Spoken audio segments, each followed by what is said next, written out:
हरियाणा विधानसभा चुनाव के लिए होने वाली वोटिंग से पहले कांग्रेस ने मेगा प्लान तैयार कर लिया है।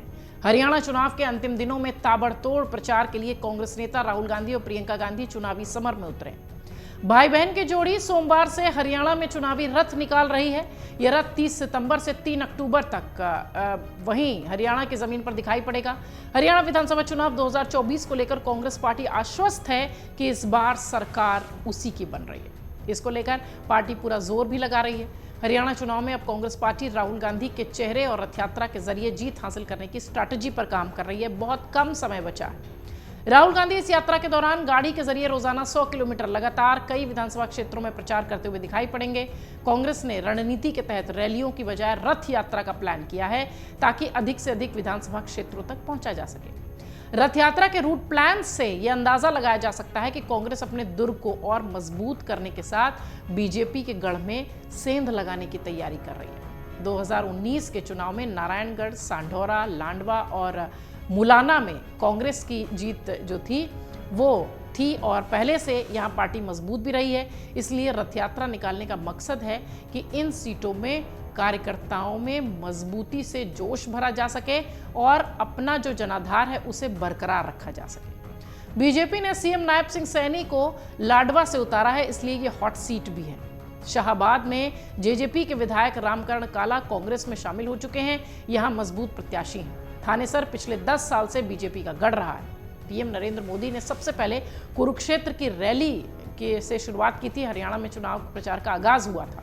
कुरुक्षेत्र इसलिए भी महत्वपूर्ण है क्योंकि यहां से सांसद बीजेपी के हैं। बीजेपी के इसी गढ़ में सेंध लगाने के लिए राहुल और प्रियंका ने जनसभा तय की है। कांग्रेस ने रथ यात्रा निकालने का प्लान क्यों बनाया, यह सवाल भी आप सभी के मन में आ रहा होगा। राजनीतिक विश्लेषकों के मन में भी यही सवाल है।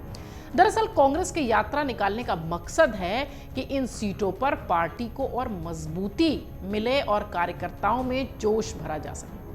कांग्रेस नेताओं के अनुसार यह यात्रा भारत जोड़ो यात्रा की तर्ज पर है। इसी वजह से इसे भारत जोड़ो यात्रा पार्ट 2 भी कहा जा रहा है।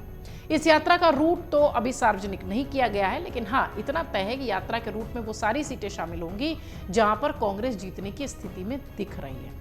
4 दिनों तक चलने वाली इस यात्रा में राहुल गांधी के साथ प्रियंका गांधी भी शामिल हैं और राहुल गांधी इस यात्रा के जरिए कुमारी शैलजा, हुड्डा, इन दोनों का जो एक तरीके से कह लीजिए गुटबाजी और खेमा है उसे जोड़ने की कोशिश करेंगे क्योंकि वो बिखरा सा दिख रहा है।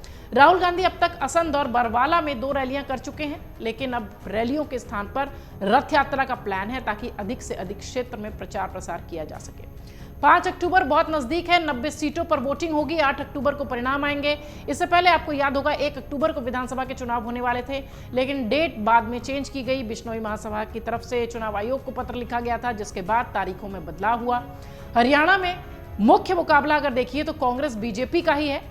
कांग्रेस जो है यहाँ पर इस समय 89 सीटों पर चुनाव लड़ रही है, 89 सीटों पर, और बीजेपी पूरी सीटों पर है इस वक्त। और सबसे महत्वपूर्ण बात यह कि कांग्रेस और बीजेपी के बीच ही मुख्य मुकाबला नजर आता है। लेकिन सबसे जो इम्पोर्टेंट हरियाणा चुनाव को लेकर है कांग्रेस के खेमे की अगर बात करें तो कांग्रेस अपनी उन सीटों को, उन इलाकों को बचा कर रखना चाहती है जो कि उसको परेशानी के समय में भी, परेशानी से संदर्भ जब बीजेपी के अच्छे नंबर आ रहे थे उस समय भी जिन सीटों पर कांग्रेस ने अपना जनाधार बनाए रखा था उसे और मजबूत करने के लिए ये रथ यात्रा राहुल गांधी और प्रियंका गांधी कांग्रेस की इस वक्त जो एक तरीके से कह लीजिए कि स्ट्रैटेजी है उसमें दिखाई पड़ रहा है। अगर आप ये वीडियो YouTube पर देख रहे हैं तो हमारे चैनल को सब्सक्राइब कर बेल आइकन दबाएं और Facebook पर देख रहे हैं तो हमारे पेज को लाइक करें। 8 मिलियन प्लस सब्सक्राइबर, आपके इस भरोसे के लिए बहुत धन्यवाद।